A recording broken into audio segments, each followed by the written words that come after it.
آج پہلی مرتبہ اس پر بات کر رہے ہیں تو کچھ تھوڑی سی کارگزاری بھی آپ کے سامنے کہہ دیں تاکہ آپ کو تعارف ہو جائے کہ اس راستے پر کیسے بندے کی زندگیاں بدلتی ہیں۔ یہ آج ایک مرتبہ کسی ایئرپورٹ پر بیٹھا تھا، کافروں کا ملک تھا، ایک نوجوان دیکھنے میں بہت خوبصورت پرسنالٹی اپنے ہاتھ میں شراب کی بوتل لیے پیتا ہوا جا رہا تھا۔ جب قریب سے گزرا اور اس نے اس عاجز کی طرف دیکھا تو 5-10 قدم آگے جانے کے بعد پھر واپس آیا اور ہیلو ہائے کرنے کے بعد مجھے کہتا ہے I want to be like you. میں نے اس کی طرف دیکھا کہ منہ سے شراب کی بو آ رہی ہے، ہاتھ میں اس نے شراب کی بوتل پکڑی ہوئی ہے۔ یہ عاجز سمجھا کہ شاید یہ اس وقت اپنے ہوش میں نہیں، پرواز کر رہا ہے، اور اس کو فقیر کا یہ لباس اچھا لگا تو پوچھا کہ آپ کو یہ پگڑی، امامہ اور جبہ وغیرہ اچھا لگا؟ کہنے لگا no, I want to be like you, I see some light on your face. میں تمہارے جیسا بننا چاہتا ہوں اس لیے کہ تمہارے چہرے پہ مجھے کچھ روشنی محسوس ہو رہی ہے۔ دل میں فوراً خیال آیا کہ اے اللہ، ہو سکتا ہے اس کے لیے ہدایت کا وقت ہو۔ تو اس عاجز نے کہا کہ you can be even better than me, آپ تو مجھ سے بھی بہتر ہو سکتے ہیں۔ وہ کہنے لگا okay I am just coming. سامنے ایک واش روم تھا، وہ نوجوان سیدھا اس میں چلا گیا اور اس نے دیکھتے دیکھتے وہ بوتل شراب کی ٹریش کین کے اندر پھینک ماری، اور پھر اس نے اپنا ہاتھ منہ دھویا، کلی کی، فریش اپ ہوا، اور فریش اپ ہو کے پھر اس عاجز کے پاس آ کر کرسی پر بیٹھ گیا اور کہنے لگا let me introduce my self. میں نے کہا ٹھیک ہے۔ کہنے لگا یہ میرا نام ہے، میں نے ٹوکیو یونیورسٹی جاپان سے کمپیوٹر انجینئرنگ میں MSc کی ہوئی ہے، اور ایک کمپنی کے اندر میں مینیجر کے طور پہ کام کرتا ہوں۔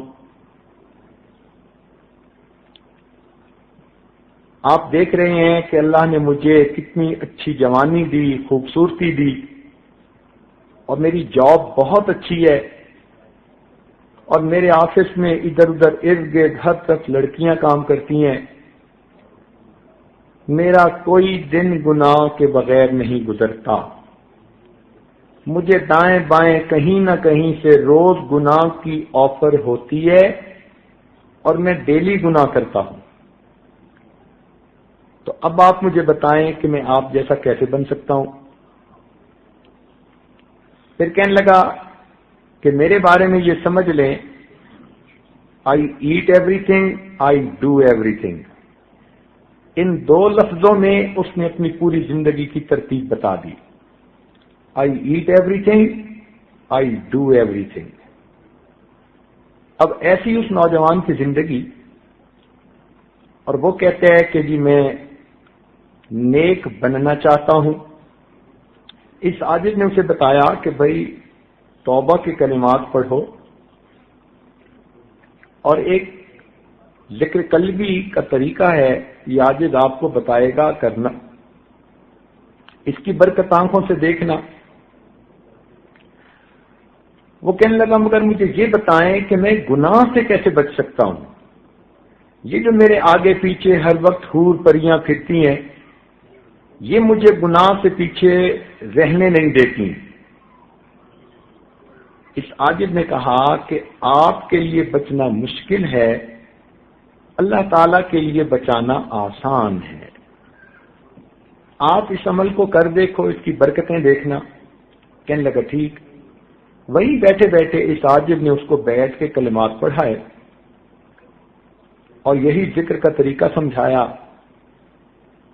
اور وہ بچہ بھی چلا گیا نوجوان، اور یہ عاجز بھی اپنی فلائٹ پر چلا گیا۔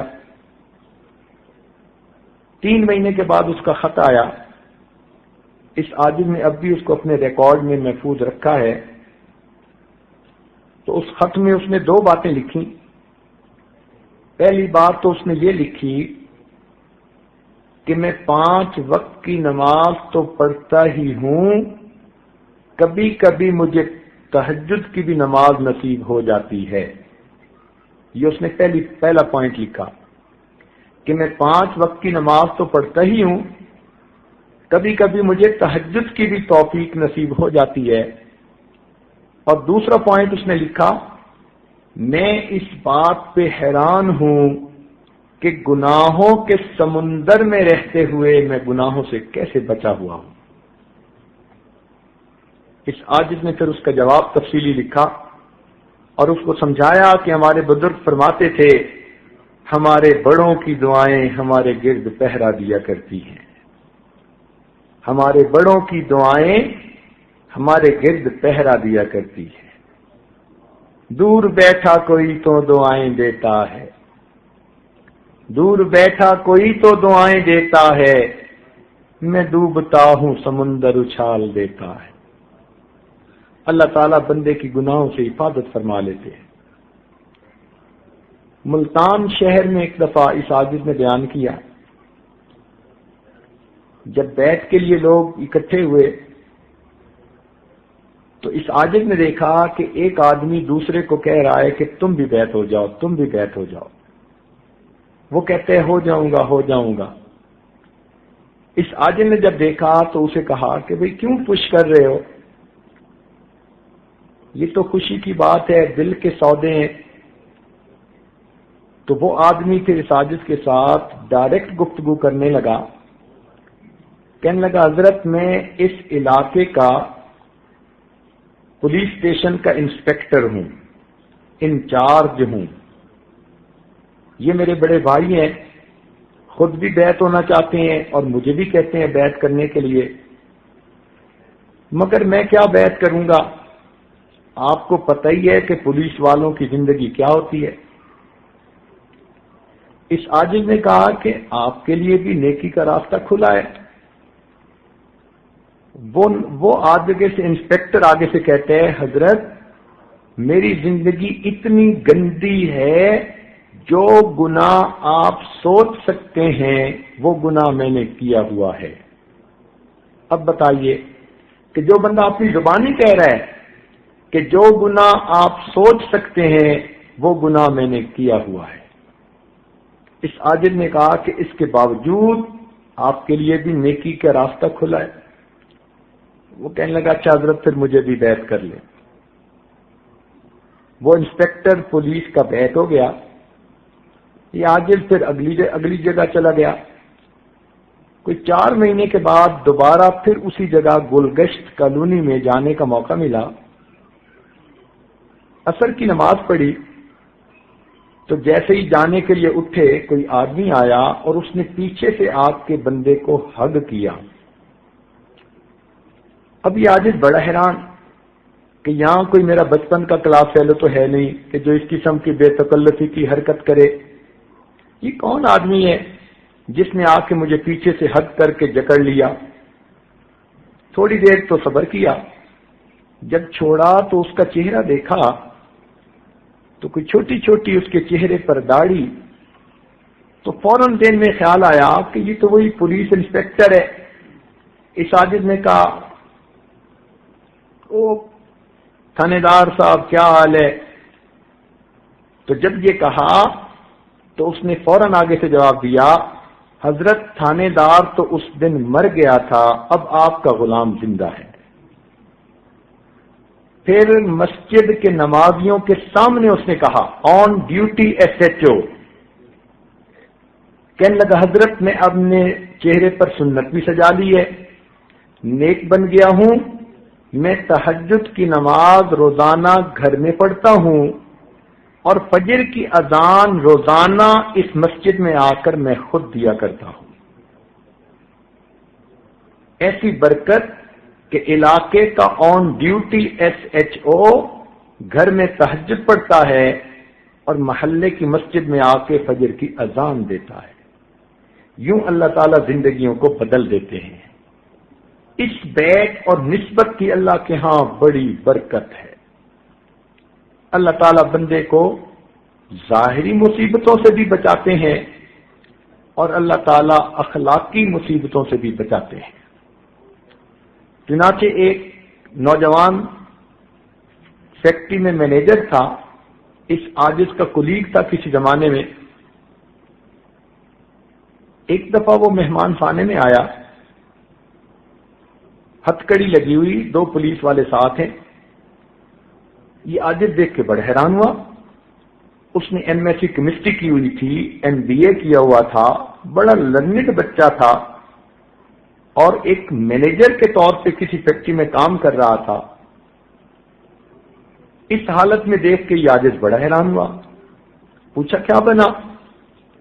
کہنے لگا حضرت میرے اوپر اس وقت قتل کا مقدمہ ہے، میں جیل سے سپرنٹینڈنٹ پولیس سے اسپیشل اجازت لے کر آپ سے دعا کروانے کے لیے آیا ہوں اور یہ پولیس والے میرے ساتھ ہیں۔ پوچھا بنا کیا؟ اس نے عجیب ہی سٹوری سنائی۔ کہنے لگا بڑے بھائی کی شادی ہوئی اپنی فرسٹ کزن کے ساتھ، 4-6 مہینے بڑے اچھے گزرے۔ ایک دن معمولی بات پہ کوئی دونوں میں بحث تکرار ہو گئی تو میری بھابھی روٹھ کر اپنے میکے چلی گئی۔ ہمارے گاؤں سے ان کے گاؤں کا فاصلہ کوئی 1 میل کا، آمنے سامنے گاؤں ہے۔ میں جب شام ڈیوٹی سے واپس گھر گیا، پتہ چلا کہ بھابھی روٹھ کے چلی گئی۔ میں نے بڑے بھائی کو سمجھایا کہ نہیں، وی آر سیم بلڈ، ہمیں جانا چاہیے اور بھابھی کو منا کے لانا چاہیے۔ یہ نوجوان اپنے پورے خاندان میں سب سے زیادہ ریسپیکٹڈ فگر تھی اور سب سے زیادہ ایجوکیٹڈ فگر تھی، تعلیم یافتہ، اور پورے فیملی کا سب سے زیادہ باعزت شخص تھا۔ پورا شہر اس کی عزت کرتا تھا، اتنے اچھے اخلاق والا، اتنا پیارا نوجوان۔ کہنے لگا میں نے اپنے بھائی کو گاڑی میں بٹھایا، میں نے کہا چلو بھابھی کو لے کے آتا ہوں۔ ان کے گھر گئے، بڑے اچھے طریقے سے ملے، انہوں نے چائے بنائی، بسکٹ دیے، کھائے پیے۔ میں نے بھابھی سے کہا کہ بھابھی ہمارا تعلق ایک نہیں کئی طرح کا ہے، چھوٹی باتوں پہ نہیں روٹھا کرتے، چلیں آپ گھر چلیں۔ بھابھی بھی تیار ہو گئی، اس نے بھی اپنی سامان سمیٹ لیا، سامان گاڑی میں ہم نے رکھ لیا۔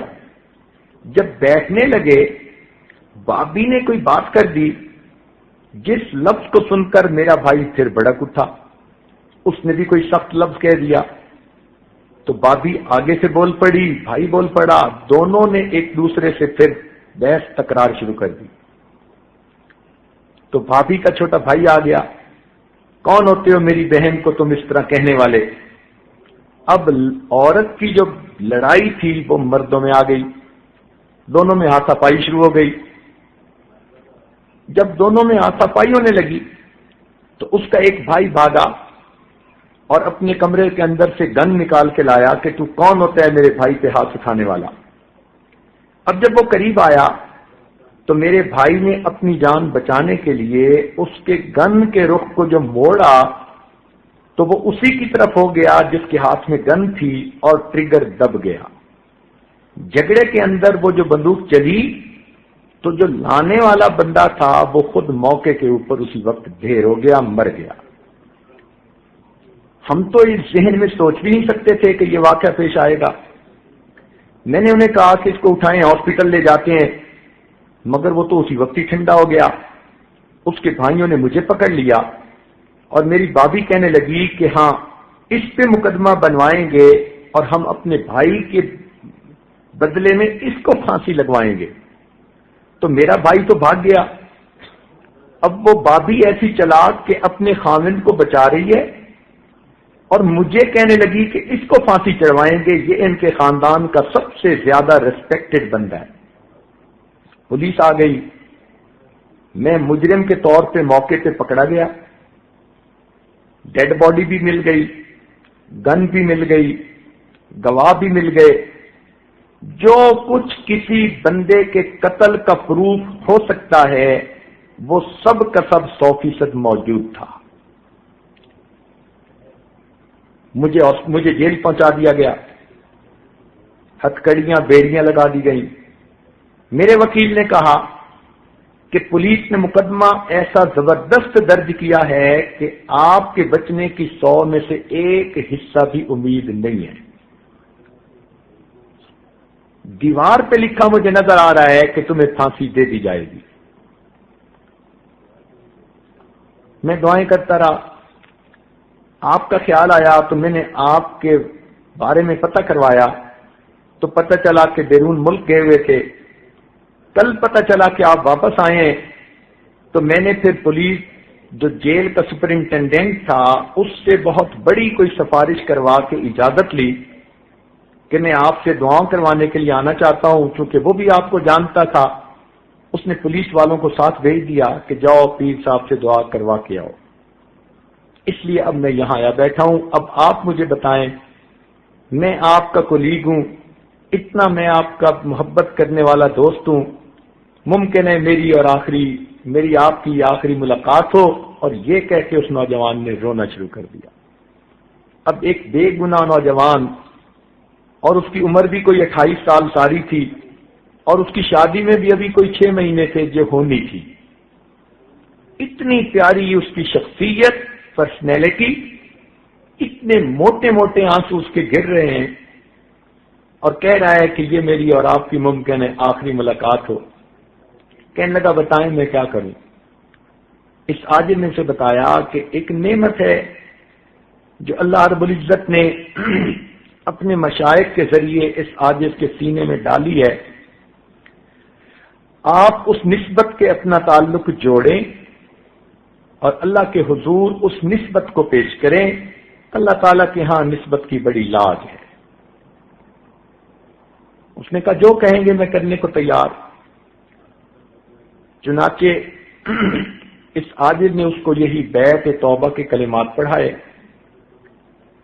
اور اس کو ذکر مراقبے کا طریقہ بتایا، اور یہ بات سمجھائی کہ جب بھی نماز پڑھنا بس یہ دل میں دعا کرنا کہ اے اللہ، میں ان مشائخ کے ساتھ روحانی تعلق رکھنے والا ایک غلام ہوں، ایک مصیبت میں مبتلا ہوں، ان مشائخ کی برکت سے مجھے مصیبت سے نجات عطا فرمائی۔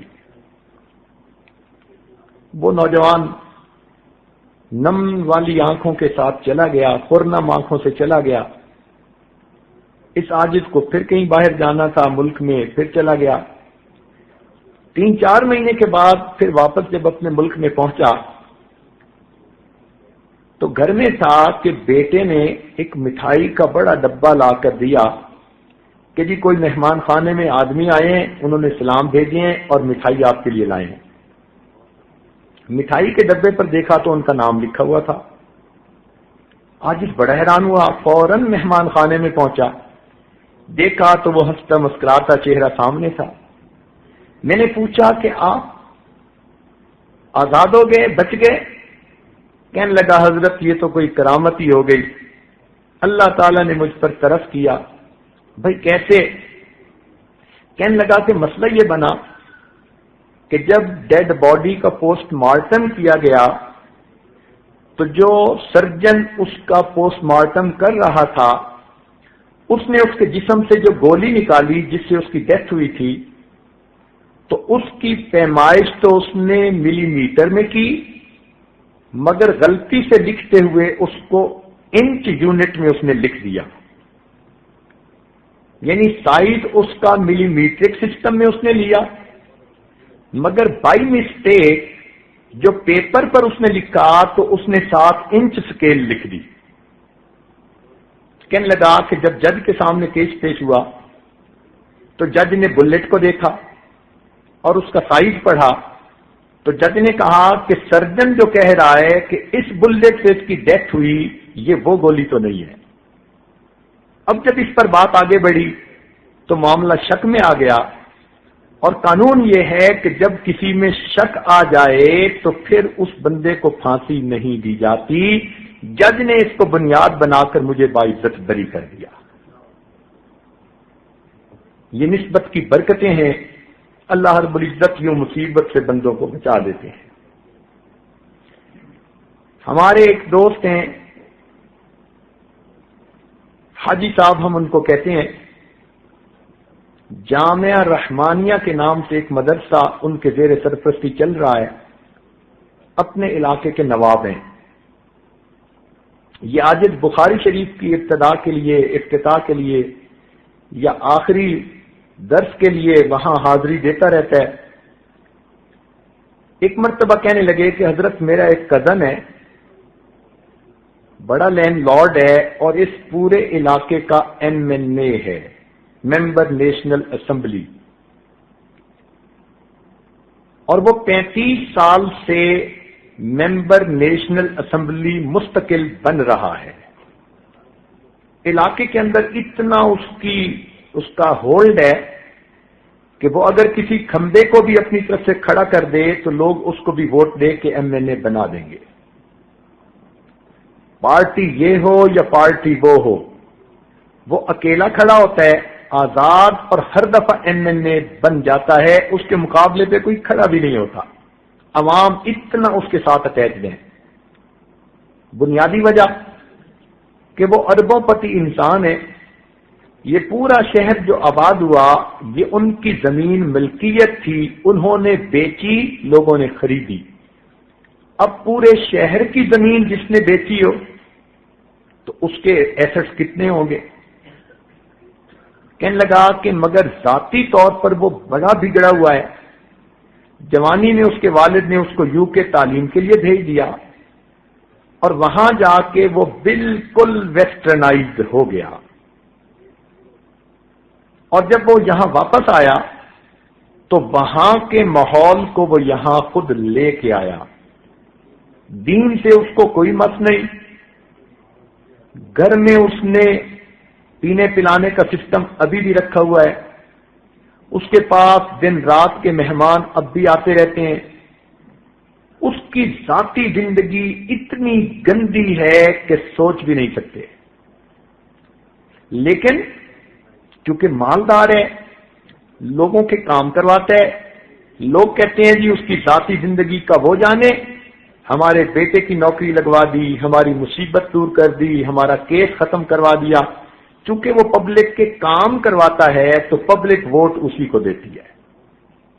میرا جی چاہتا ہے کہ وہ لکھا پڑا ہے، اس وقت اس کی عمر کوئی 65 سال کے قریب ہو چکی، تو اگر آپ اس کے ساتھ ملاقات کر لیں تو ہو سکتا ہے اس کی زندگی بدل جائے۔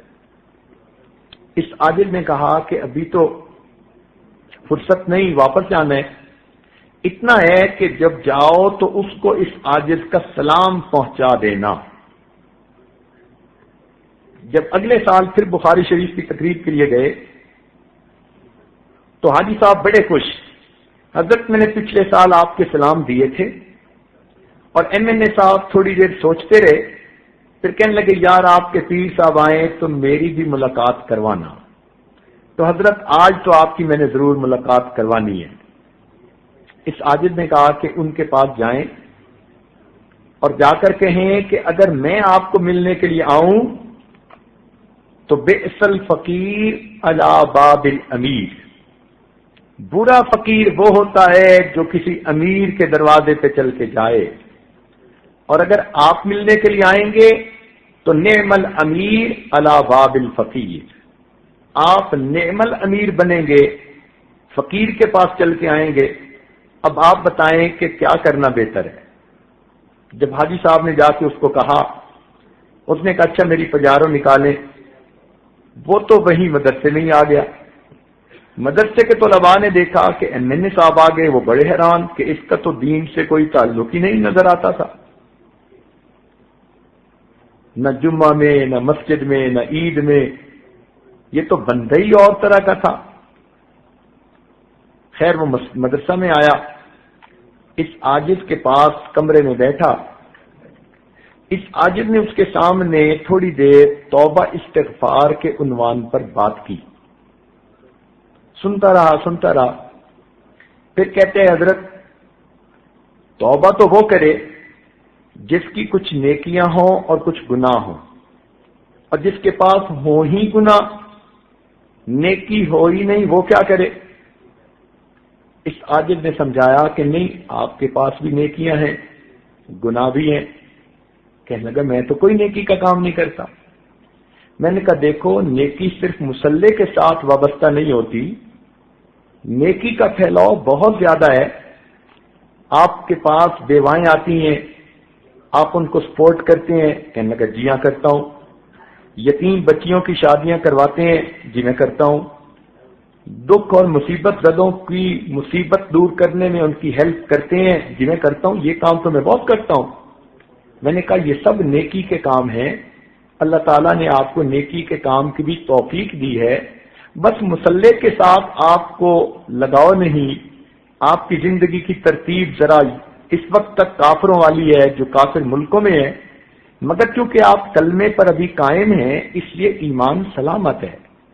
آپ خدا کو مانتے ہیں، پیغمبر اسلام کو مانتے ہیں، قرآن کو مانتے ہیں، ملائکہ کو مانتے ہیں۔ کہنے لگا جی ہاں میرا ایمان تو پکا ہے۔ میں نے کہا باقی پھر سب غلطیاں معاف ہونے کے قابل۔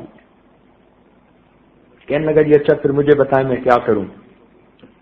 اس عاجز نے اس کو یہی بیت کے کلمات پڑھائے اور اس کے قلب پر انگلی رکھ کر اللہ اللہ کی ضرب لگائی اور اس کو کہا کہ بس آپ یہ ذکر مراقبہ کرنا شروع کر دیں۔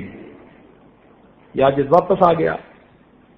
اب ہوا کیا کہ یہ واپس گھر گئے تو ایک رات میں اللہ تعالیٰ نے ان کے دل کی حالت کو بدل دیا۔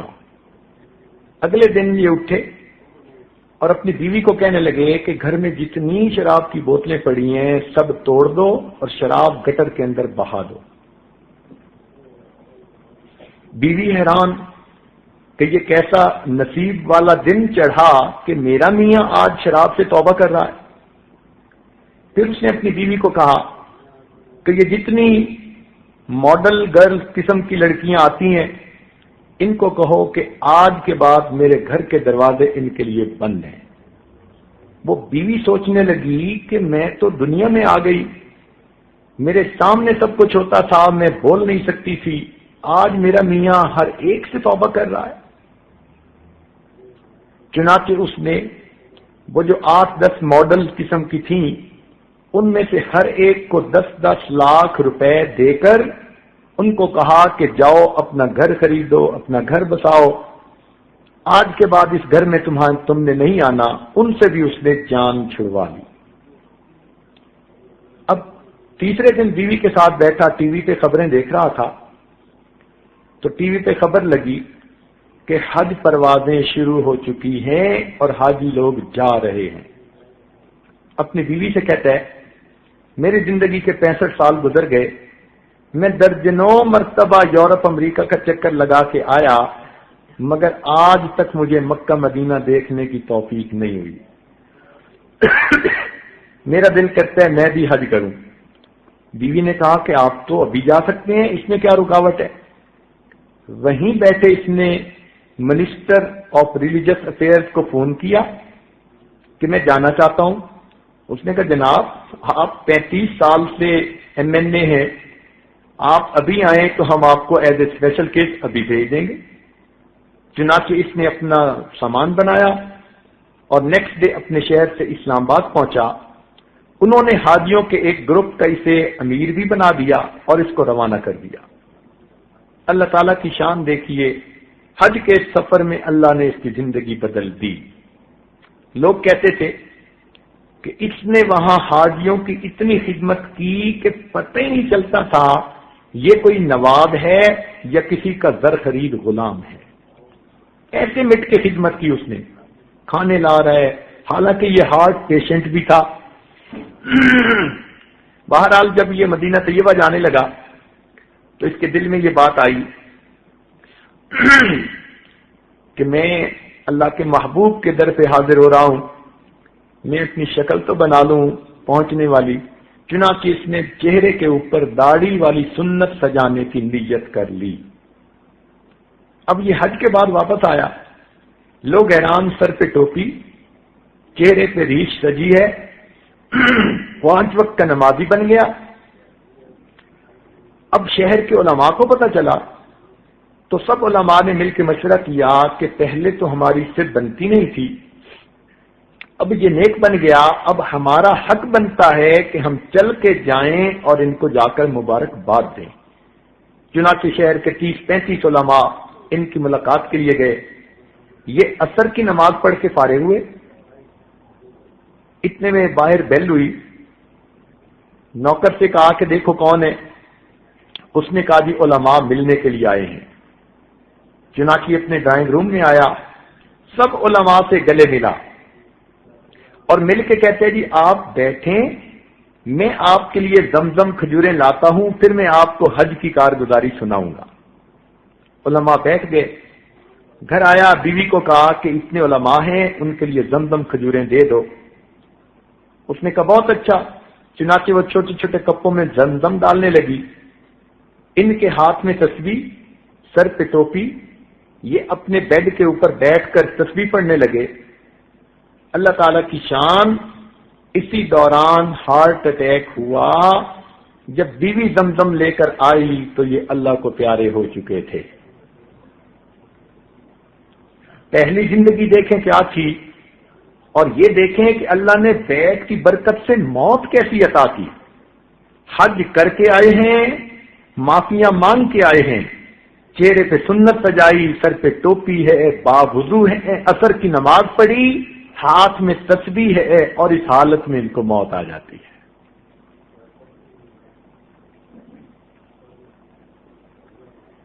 حضرت قاری محمد طیب رحمۃ اللہ علیہ کا واقعہ ایک کتابوں میں لکھا ہے کہ ایک عورت نے ان سے بیعت کی اور اس کے بعد اس عورت کا ان سے کوئی رابطہ بھی نہ رہا۔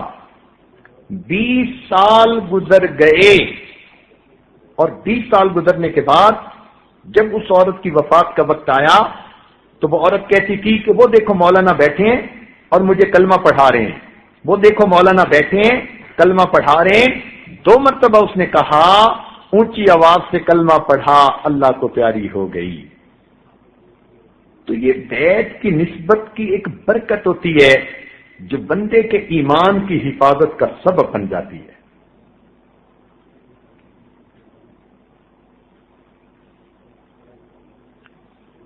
ہمارے ایک دوست ہیں، ان کا جوان بیٹا امریکہ میں 18 سال 17 سال کی جو عمر کو پہنچا تو وہاں کے کلبوں میں وہ پھنس گیا۔ والد اتنا پریشان، والدہ اتنی پریشان کہ کوئی حد نہیں۔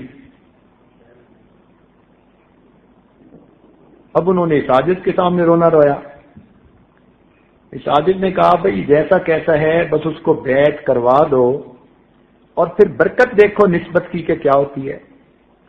اللہ تعالیٰ کی شان کہ اس بچے نے والدین کی بات مان کر بیعت کر لی اور یہ نہ سمجھا کہ میرے ساتھ ہونے والا کیا ہے۔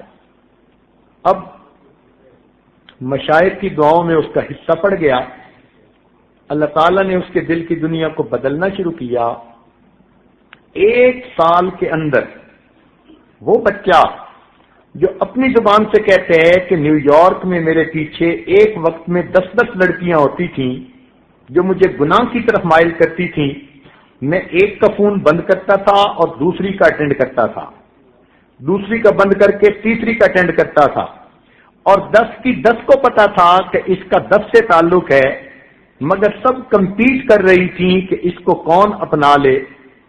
اس گناہ بری زندگی سے اللہ تعالی نے اس بچے کو توبہ کی توفیق دی۔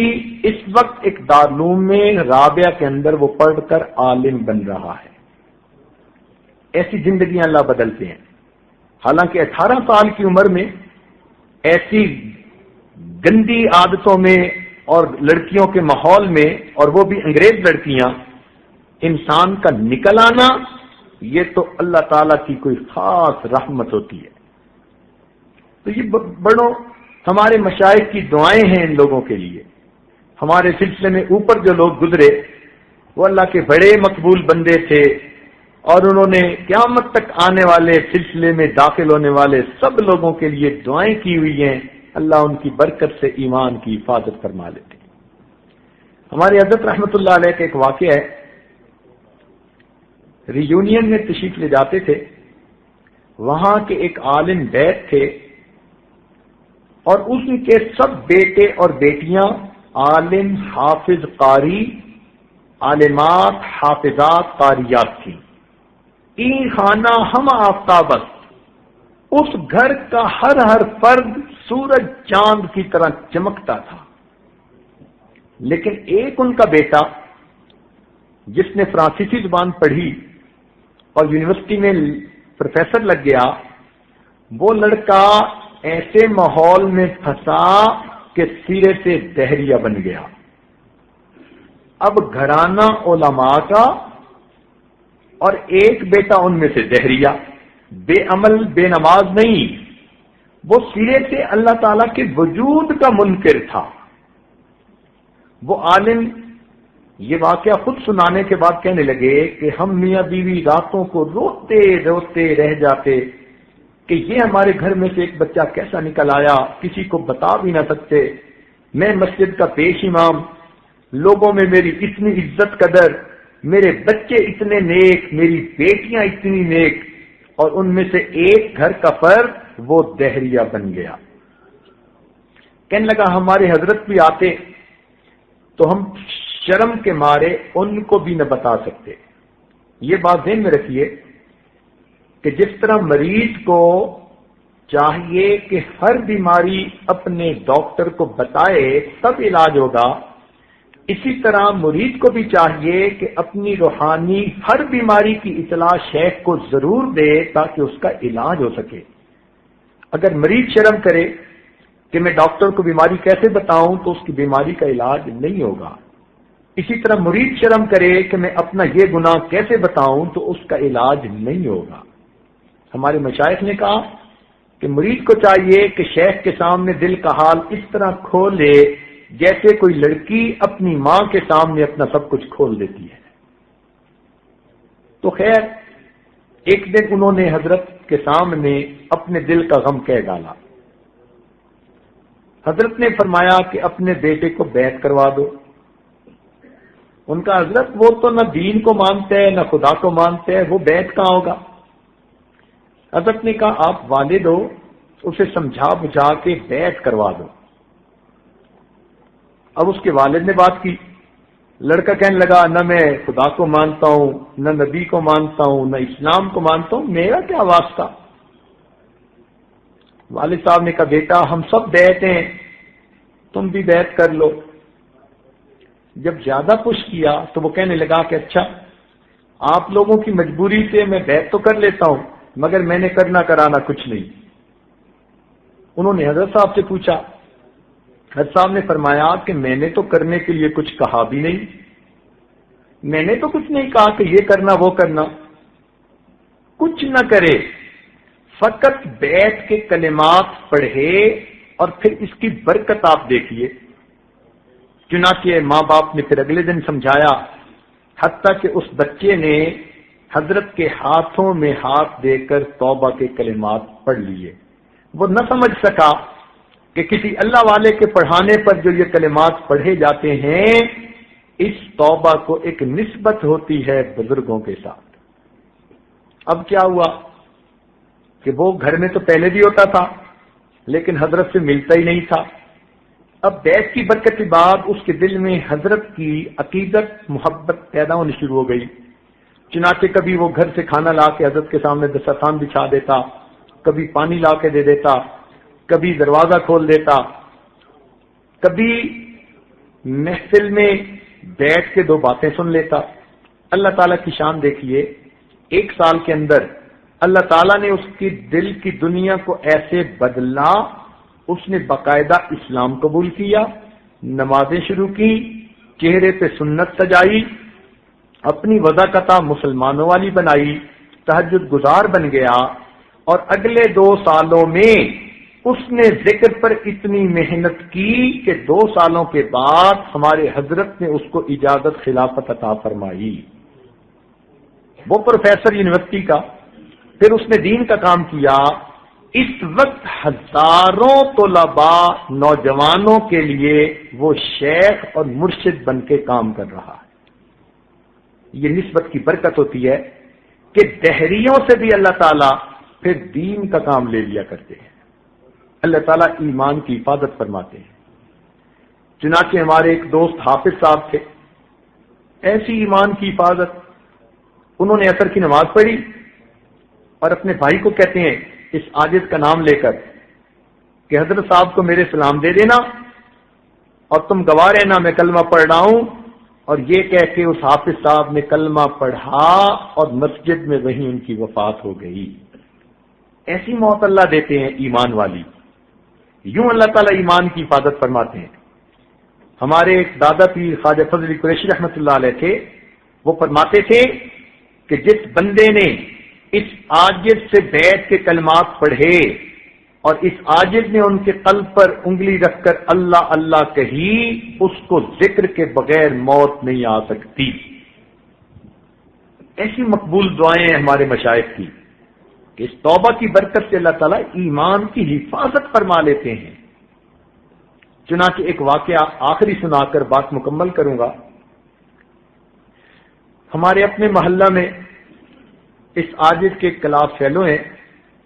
الحمدللہ اس عاجز کو جتنی محبت دنیا میں ملتی ہے اس سے زیادہ محبت اپنے ملک میں ملتی ہے، اور جتنی محبت اپنے ملک میں ملتی ہے اس سے زیادہ محبت اپنے شہر میں ملتی ہے، اور جتنی محبت اپنے شہر میں ملتی ہے اس سے زیادہ محبت اپنے محلے میں ملتی ہے، اور جتنی محبت اپنے محلے میں ملتی ہے الحمدللہ اس سے زیادہ محبت اپنے گھر میں ملتی ہے. لوگ کہتے ہیں کہ گھر کا پیر ہلکا ہوتا ہے. الحمدللہ اس عاجز پر اللہ کا ایسا فضل، اللہ نے گھر میں بھی اس عاجز کو پیر بنا دیا. اس عاجز کی اہلیہ بیوی بھی ہے اور مریدہ بھی ہے. جب وہ دیکھتی ہیں کہ محلے کی وہ لڑکیاں جن کے ساتھ یہ عاجز پرائمری میں پڑھتا تھا یا جن کے ساتھ بچپن میں گلیوں میں کھیلتا تھا وہ آتی ہیں اور بیعت ہوتی ہیں، تو اس عاجز کی اہلیہ بڑی حیران ہوتی ہیں. کہتی ہیں کہ بچپن کی لڑکیاں تو آدمی کی حقیقت کو جانتی ہیں کہ اس وقت بندہ چھوٹا ہوتا ہے اور طرح کی زندگی ہوتی ہے، مگر اللہ تعالی کی شان کہ جن گھروں میں کھیل کھیل کر یہ عاجز جوان ہوا، آج ان کی بچیاں، ان کی اولادیں سب کی سب الحمدللہ اس عاجز سے بیعت ہیں.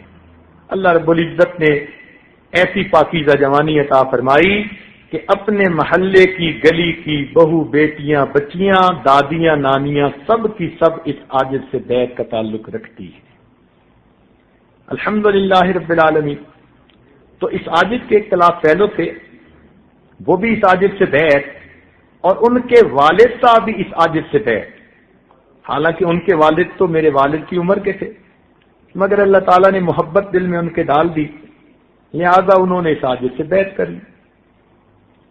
اب وہ جو میرے دوست ہیں انہوں نے یہ واقعہ مسجد کے اندر باوضو ہو کر سارے نمازیوں کو سنایا.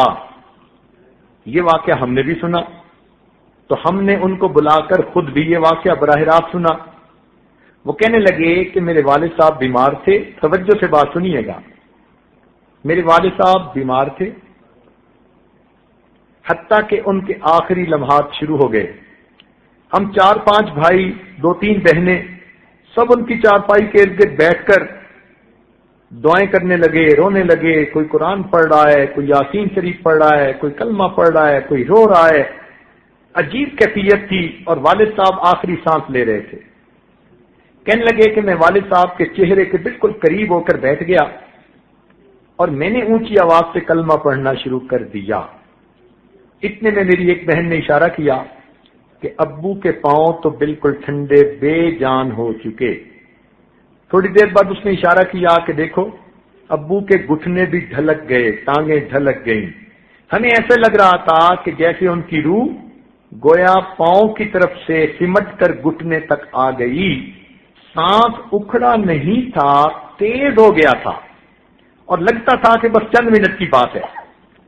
کہنے لگے کہ ایسے میں نے والد صاحب کے چہرے کو متواتر دیکھ رہا تھا والد صاحب کے ہونٹ بند، میں کلمہ پڑھ رہا ہوں اور والد صاحب نے ایک مرتبہ بھی ہونٹ نہیں ہلائے کہ میں سوچتا کہ والد صاحب نے بھی کلمہ پڑھا۔ میرے دل میں یہ بات آئی، اے اللہ، کیا میرے والد صاحب کلمہ پڑھے بغیر دنیا سے جائیں گے؟ اس خیال کے آتے ہی میں اتنا رویا کہ کوئی حد نہیں۔ کہنے لگے اللہ نے میری مدد کی۔ میرے دل میں ایک خیال آ گیا، میں نے اپنے دل کے اندر دعا کی، اے اللہ، میرے والد صاحب کی بیعت کا تعلق فلاں سے ہے، اس عاجز کے بارے میں سوچا، اور ان کا بیعت کا تعلق فلاں سے ہے، فلاں سے ہے، اور یہ سلسلہ اوپر چلتے چلتے صدیق اکبر اللہ عنہ تک پہنچتا ہے۔ اے اللہ، اگر ان مشائخ کا تیرے ہاں کوئی مقام ہے، ان کی برکت سے ان کے ایمان کی حفاظت فرما دے۔ کہنے لگے میں نے اپنے دل میں یہ دعا مانگی، تلمح البصر، پلک چھپکنے کی دیر تھی، میرے والد صاحب نے ہونٹ کھولے، 5 مرتبہ کلمہ پڑھا، 5ویں مرتبہ روح پرواز کر گئی۔ یہ چھوٹی سی بات نہیں، اللہ رب العزت ایمان پہ موت عطا فرما دیتے ہیں، اس نسبت کی حفاظت ہو جاتی ہے۔ تو اس لیے یہ بیعت ایک روحانی تعلق ہے جو مشائخ کے ساتھ ہوتا ہے۔ اللہ تعالیٰ دنیا کی مصیبتوں سے بھی محفوظ فرما دیتے ہیں اس کی برکت سے، اور اللہ تعالیٰ ایمان کی بھی حفاظت فرماتے ہیں۔ بالخصوص جوان بچے بچیوں کی زندگی میں انقلابی تبدیلیاں بندہ خود محسوس کرتا ہے۔ اللہ تعالیٰ ہمیں اپنے مشائخ کی اس نسبت کی حفاظت کی توفیق عطا فرمائے، اور اللہ تعالیٰ ہمیں ایمان پر موت عطا فرمائے، اور قیامت کے دن نبی علیہ السلام کے ہاتھوں حوض کوثر کا جام عطا فرمائے۔ اب چند باتیں معمولات کے بارے میں کہ جو مستورات بیعت ہو چکی ہیں یا ابھی ہوں گی اس محفل میں، چونکہ آج رمضان شریف کی آخری محفل ہے، اس وقت بھی ہم توبہ کے کلمات پڑھیں گے۔ جو پہلے بیعت ہو چکی وہ تجدید بیعت کی نیت کر لیں گی، جو نئے سرے سے بیعت ہونا چاہیں گی وہ بیعت کی نیت کر لیں گی، اور جو دوسرے مشائخ سے عورتیں بیعت ہیں وہ فقط توبہ کی نیت کریں گی، تاکہ محفل میں توبہ کی قبولیت میں وہ بھی شامل۔